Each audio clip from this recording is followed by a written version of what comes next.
Briska, 2-7, bang, RPTG, gang. Et bienvenue dans la chaîne Mathématiques Sciences. Aujourd'hui, je vais présenter et expliquer une nouvelle vidéo, qui est une vidéo tout simplement en physique-chimie pour les secondes, sur le thème numéro 1, constitution et transformation de la matière. Et dans cette vidéo-là, nous allons notamment ici aborder diverses notions que sont le réactif limitant et la stéréochiométrie. Ok. Donc, on va voir un petit peu ce que c'est qu'un réactif limitant, et donc on va parler de stéréochiométrie. Ok. Voilà. Alors bon, je sais, c'est un mot un peu chelou, mais ne vous inquiétez pas, ça va reprendre un thème que j'avais pris dans la dernière vidéo, donc le nombre stéréochiométrique.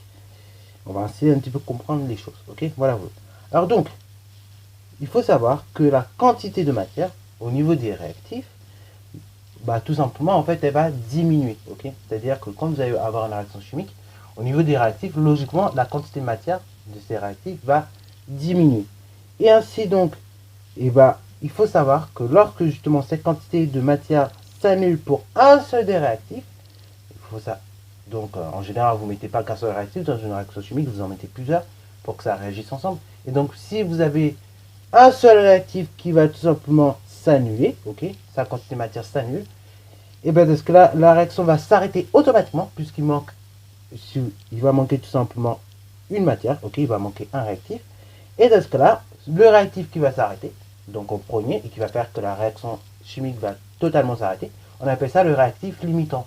Alors bon, pour analogie, pour comprendre un petit peu ce délire-là, faut prendre comme faut prendre un petit peu le délire du circuit en série, ok.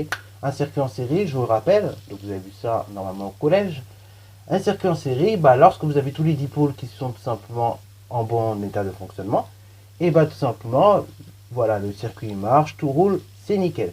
Mais dès que vous débranchez un dipôle, par exemple une ampoule, la plupart du temps, on aime bien faire ça avec des ampoules, donc si vous mettez toutes vos ampoules les unes à la suite des autres, donc en série, et que vous débranchez juste une ampoule, l'ensemble du circuit va tout simplement s'arrêter.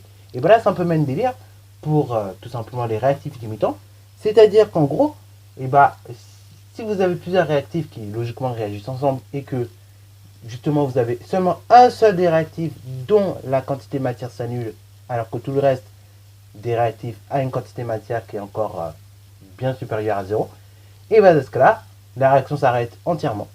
Et le réactif en question qui a fait que la réaction s'arrête entièrement, on appelle ça le réactif limitant. Ok. Voilà. Alors, par contre, la plupart du temps, quand justement vous allez avoir des quantités de matière de réactifs qui vont s'arrêter toutes simultanément, ok, qui vont s'annuler toutes simultanément, ok. Donc quand vous avez les quantités de matière de tous les réactifs qui s'annulent tous en même temps, et dans ce cas-là, ça veut dire donc que tout simplement l'ensemble des réactifs ont été consommés, ok. Et dans ce cas-là, il n'y a pas de réactif limitant. Dans un premier temps.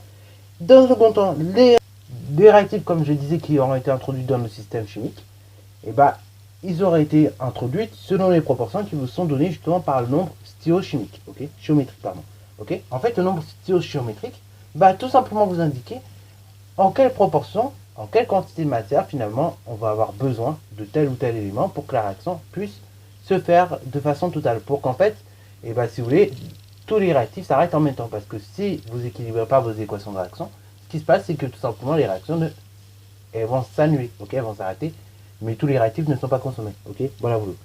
Donc c'est ça qui se passe quand vous n'équilibrez pas une réaction chimique, en gros, ok. Et dans ce cas-là, ce que je veux dire en plus, c'est que non seulement les réactifs ont été tous consommés, et de nouveaux produits seront apparus, ok, voilà. Ils seront apparus, donc seront formés par regroupement d'atomes entre eux, ok, voilà. Alors donc on va essayer de comprendre un petit peu ce que je vous dis, par notamment la réaction chimique du méthane, ok. Donc combustion du méthane, je vous rappelle l'équation chimique ajustée de cette réaction, c'est CH4 donc à l'état gazeux plus 2O2 à l'état gazeux qui va donner donc 2H2O à l'état liquide plus du CO2 à l'état gazeux.